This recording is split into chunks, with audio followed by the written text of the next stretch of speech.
కొల్లేటి శ్రీనివాసరావు గారు ఊరు పెద్దలపల్లి. మీరు ఎక్కవనాను లడ్డుకొండ దగ్గరికి వెళ్ళి అక్షారావుని కలుసుకోవాల్సిందిగా కోరుతున్నాము.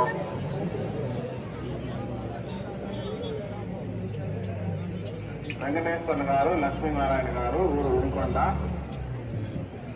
ముద్దువారిపాలెం. మీరు ఎక్కవనాను శ్రీవారి ఆలయం ఎదురుగా ఉన్న ప్రసార కేంద్రంలో వచ్చి నాగమణి సీతమ్మని కలుసుకోవాల్సిందిగా కోరుతున్నాము. వెంకటేశ్వర గారు లక్ష్మీనారాయణ గారు ఊరు ఉనికొండ ముందువారిపాలెం. మీరు ఎక్కవనాను శ్రీవారి ఆలయం ఎదురుగా ఉన్న ప్రసార కేంద్రంలో వచ్చి నాగమణి సీతమ్మని కలుసుకోవాల్సిందిగా కోరుతున్నాము.